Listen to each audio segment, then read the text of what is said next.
Bonjour, je suis Jean-Marc Landry, éthologue de formation. Je travaille à la protection des troupeaux depuis de nombreuses années, notamment avec les chiens de protection des troupeaux, ces grands chiens qui protègent le bétail contre les prédateurs.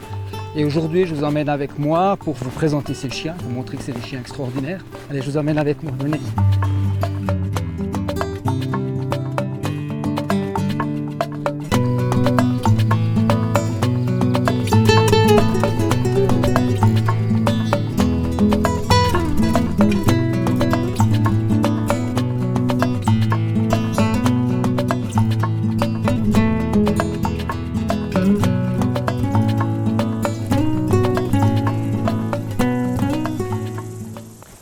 Ce qu'il faut bien comprendre, c'est que ces grands chiens que nous dénommons des chiens de protection des troupeaux ne sont pas des chiens d'attaque.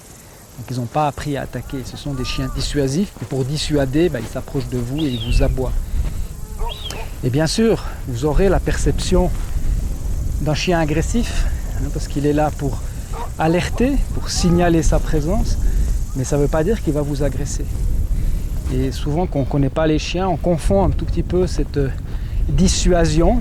Là, je m'interpose, je viens faire un contrôle avec une agression. On est très exigeant avec ces chiens. On leur dit quand des randonneurs passent, il ne faut pas réagir. Quand le randonneur passe trop près du troupeau, il faut réagir. Quand le chien du randonneur rentre dans le troupeau, il faut réagir. S'il y a des vols d'agneaux, il faut réagir. Et si le chien est tenu à l'aise, il ne faut pas réagir. Et il faut comprendre que dans notre société, c'est le chien avec lequel on est le plus exigeant. Voilà, les chiens vont arriver dessus. Voyez. Si un humain arrive à identifier un objet à plus de 22 mètres, le chien doit s'approcher à environ 6 mètres pour identifier ce même objet. Le comportement d'aboiement, c'est un comportement qui est normal, puis c'est des chiens qui ont été sélectionnés pour aboyer, c'est-à-dire donner l'alerte.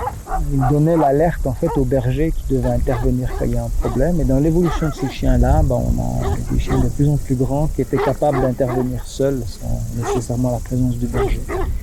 Mais l'aboiement est resté. Donc c'est des chiens qui sont très aboyeurs.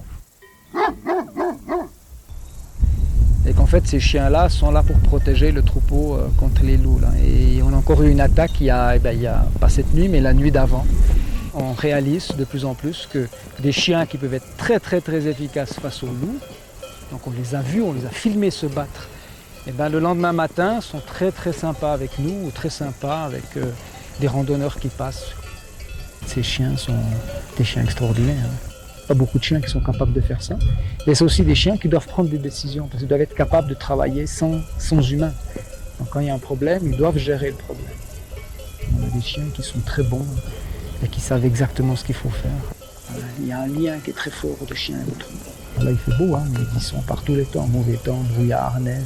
Donc on doit en prendre soin. Le berger et l'éleveur en prennent soin, mais nous en tant que randonneurs, en tant qu'utilisateurs de cet espace montagnard, on doit aussi prendre soin de ces chiens-là parce qu'ils nous rendent service.